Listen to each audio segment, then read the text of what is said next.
Hey guys, my name is Ashley. Welcome back to my channel, Worth the Read,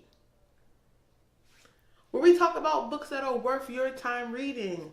Today's video is a book review on a book that I read about 2 months ago. It's the summertime. I'm running summer camp, and we're 3 weeks going into our 4th week of camp, 7 weeks. So I don't get much reading done in the summer. I don't have as much time to read at work than I normally do in the school year. So these videos will be coming a little further and further in between in the summertime. But let's get right into this review. So the book we're reviewing today is Dread Nation by Justina Ireland. I talked about this book in my May wrap up.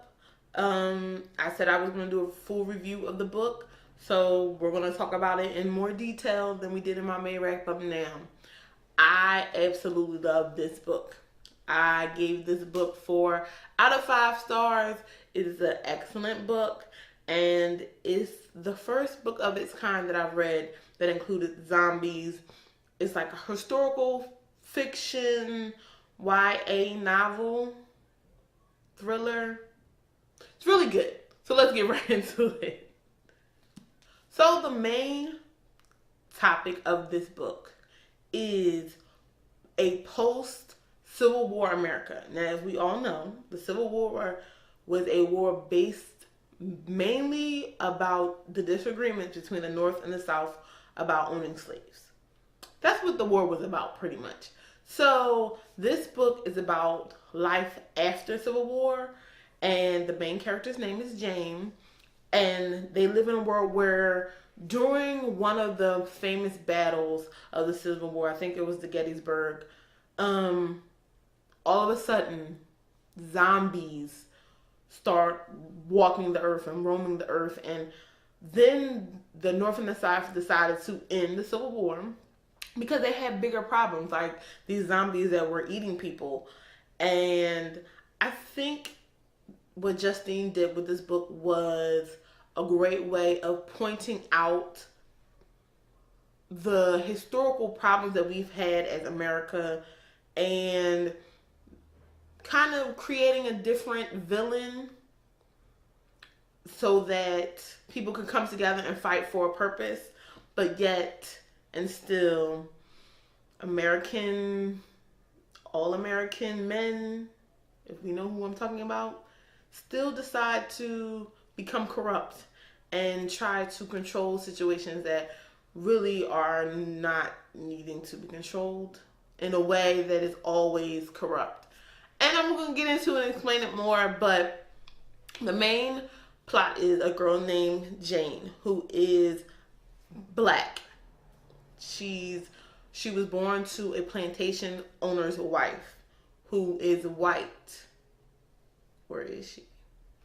And back in the day, if you were the child of the plantation owner, which happened a lot, slave owners would have sex with their slaves, and the slaves would get pregnant and have children. The children of the slave owners or slave mistresses or masters would have certain privileges, but yet and still not have certain privileges. They were still slaves, and they were still black, and unfortunately they were still, even though they were their own children, treated as lesser than. So she is the daughter of the mistress of, I don't want to say mistress, what is the word for it? The master's wife, I'll say that, of the plantation. But he's off fighting at a war. And she kind of grows up being treated equally. A privileged girl, but she was black. And in this time, because zombies roam the earth and they're fighting against the zombies, the government of the United States decides to free all the slaves. We will have no more slaves. But if you are a black person or a Native American, someone who was here before we were, you were to go to school to learn how to fight and kill zombies. That was the rule. So we were no longer slaves, but you had to go to school to learn how to fight and kill zombies to protect who? Let's take a guess. White people, pretty much.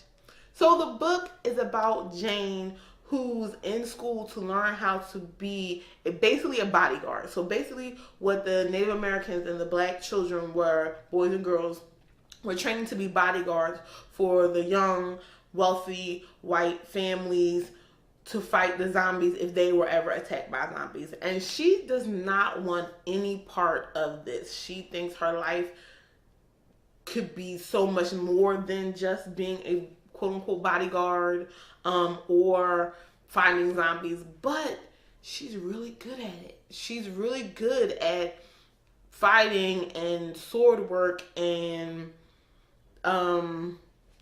just hand-to-hand combat, but she doesn't want this life. So she's in school and she's taking in all the knowledge of how to fight and train, and she's really good at that, but she's like avoiding all the things that they also teach them, how to be proper and how to conduct themselves in the presence of people that they're protecting. So she has a battle within herself. Like, she doesn't want to learn how to, eat with this proper spoon, or how to speak or how not to speak in the presence of certain people, but she enjoys the education that she's getting with the combat fighting. If you're getting what I'm saying, I'm making sense, I think. But that is the main topic of this movie. You're fighting zombies. So if you are interested in zombies, post-war issues with racism and colonizing lands, you're going to love this book, okay? Because it's historical fiction, but like a Walking Dead twist. Now, I don't like watching Walking Dead because I'm a punk and I get scared. So I don't like watching scary movies, but like I said before, I love reading scary books. So I think that's great. So the main event that triggers all the mayhem in this book is Jane has to go to a seminar, I guess you would say, or a demonstration. This book takes place in Baltimore and Baltimore County. I would consider Baltimore County outside of Baltimore. She goes to the seminar as a student. Her whole school goes. The other schools go. Of course, the blacks are sitting in the back and everybody else. And the scientist claims that he can cure the disease of a zombie. So he brings zombies on the stage. Right here, the stage full of zombies in a cage, and he has his assistant, who happens to be a black man, willingly put his arm in the cage to be bitten. And Jane is the only one in the whole room that says, maybe this is not a smart idea. Are we prepared if this goes left? Nobody's going to say something. But because this man is so convinced that he's so intelligent, and there's a rumor that black men or black people are more resistant to the zombie strain, he figured he cured it and there's no need for any precautions. And of course, it didn't work. And the black guy turns into a zombie and the other zombies end up getting out of the cage.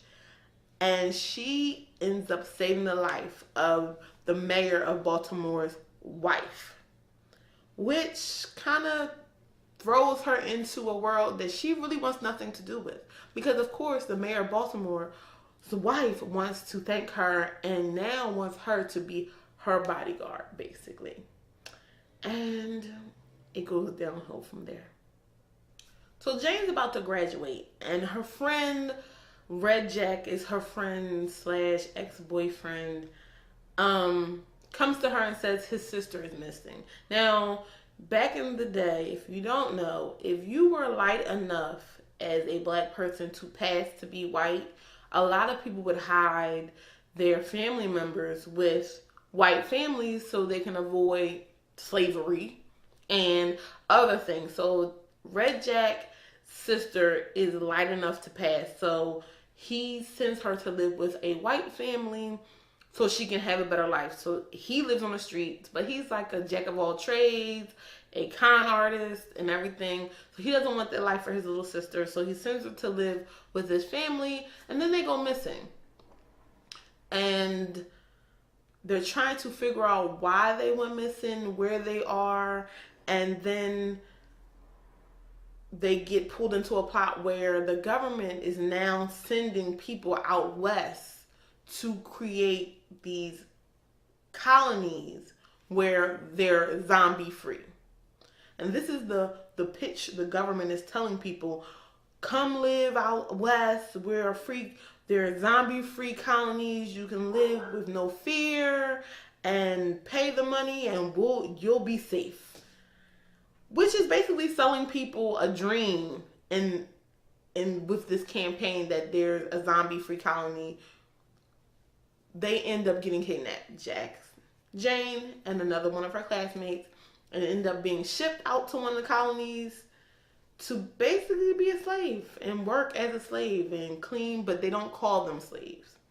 They're free people. Slavery is illegal, but they're basically slaves out in the colonies, cooking, cleaning, doing whatever these people tell them to do. And then they realize that there are zombies out in these colonies and they aren't as safe as they thought they were. I am not going to totally give you every little detail of this book because I want you to read it. This book was very entertaining from the start to the very end. The only reason I did not give this book 5 stars is I wanted more action. I wanted more zombie fights. I wanted more fights. I just wanted more of the zombies and the interaction between the women and men that are trained to combat these zombies and the zombies. And that's the only reason I didn't give it 5 stars. This book is an excellent book. If you enjoy The Walking Dead, if you enjoy, what are all those other zombie movies? All that. If you enjoy that and you like to read, you will love this book. Justina Ireland did an excellent job in character development. You didn't feel like you needed more background on the characters. You wanted more, but you didn't feel like you needed more. This book is pretty long. It's over 400 pages, but it doesn't feel like it. I just went through this book. I think I read it in a weekend, and that's pretty good for me. So if you want a good read, and if you're into zombies, like I said before, I definitely recommend Justina Ireland's Dread Nation. It's definitely worth the read approved. And that is my review of Dread Nation by Justina Ireland. I am currently reading Final Girls. I'll put it up because I don't remember the author's name. I'm halfway through it. I'm enjoying it. I did not finish The Shack. I don't know if I'm going to finish The Shack. It's just taking me a little while to finish it because it's a religious novel, like I said before, and sometimes it gets a little drawn out. But I promised someone I would finish it, and I'm going to finish this book. I do not like to not finish a book. And that's it. I'm trying to keep my review videos shorter. I don't want to give too much detail. I don't want it to be a spoiler review. So please pick up Dread Nation by Justina Ireland. It's definitely worth the read approved. And have a great rest of the summer. I hope everybody had a safe 4th of July. Philly has been great. We've had either extreme heat or it's been really mellow around the 80s, which is great for me because I don't like extreme heat, but I love the summertime. Comment, like, subscribe, hit the button, thumbs up. If you're in Philly, say what's up. If you've read Dread Nation and you feel the same way I do, please let me know below. If you've read Dread Nation and you absolutely hated it, please let me know why. And everybody have a great day. Many blessings from Worth to Read. Peace out.